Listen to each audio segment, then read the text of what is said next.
This is the test instrument screen. From this screen, you may add your own company's test equipment owned by your customer, or a service company that might service your instrumentation. Once your test equipment has been created, you can apply it to calibration records which use that particular test standard. For this demonstration, I'll use a Fluke 754 as an example. Let's enter a Fluke 754 as a piece of test equipment in ProCal V5. To add a new test instrument record, you must select the Test Instrument button on the left side of the screen. Next, you will select the Add New Record button. This will create a blank test instrument record that is ready for you to populate with the appropriate data. Let's enter data into this test instrument record. First, I'll enter a test instrument ID.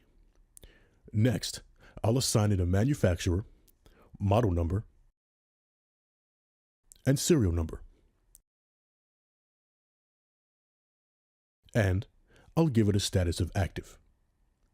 After that, I'll set the frequency in which this test equipment will be calibrated. Utilizing the Use this test instrument when calibrating the following instrument type section allows you to limit the display of available test instruments on the calibration record screen to only the instruments that have been assigned the appropriate instrument type. Let's add some calibration points next.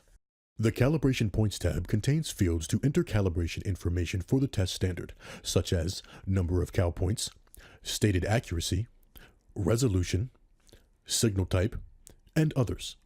When adding calibration points to test equipment that you send to a service company for calibration, such as a Fluke 754, we recommend using our manual pass-fail test type package, which is included with your initial shipment of ProCal V5 in conjunction with a file type user-defined variable added to a calibration record that will allow you to view the calibration certificate which was returned with your test instrument from the service company.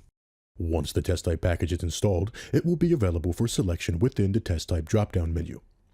Selecting it will refresh the screen to display fields pertaining to the as left and as found results, as well as a field to display whether or not a test was performed. These fields will be populated based on the results of your calibration. The Additional Info tab allows you to record additional information about the test instrument like its location, responsible technician, warranty expiration date, and more. You can also assign which vendors sell or service the test equipment. Any user-defined variables which have been added to the test instrument records will be displayed here on the User-Defined tab. The PM Info tab allows the user to create planned maintenance records for unscheduled repairs and scheduled maintenance of the test equipment. The Notes tab allows you to enter and view notes for the test instrument record. The Documents and Reports tab allows you to assign additional documents to the test equipment. It also allows you to set Master Report, Worksheet Report, and Calibration Report overrides. The Approvals tab is where you can assign approval policies to the test instrument record or the calibration record of that test instrument. The Usage Count tab allows the user to change the calibration frequency from calendar-based to usage-based scheduling.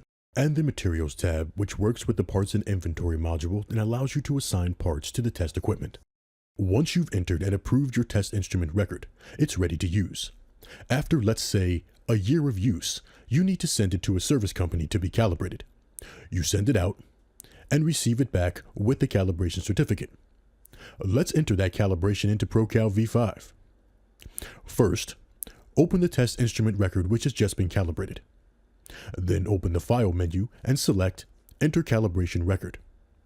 Once the calibration record is open, enter any relevant information onto the Calibration Information tab if necessary. Next, navigate to the Test Results tab. Enter your pass-fail information based on the results displayed on the calibration certificate and select the Pass, Fail, or Incomplete radio button. Next, open the User-Defined tab and attach the calibration certificate. Complete anything else necessary like adding a test instrument or completing an approval policy, and then save and finalize the record. After everything is complete, you can return to this calibration record at any time to view the calibration certificate. And that's all there is to it. Now you can create test instrument records in ProCal V5.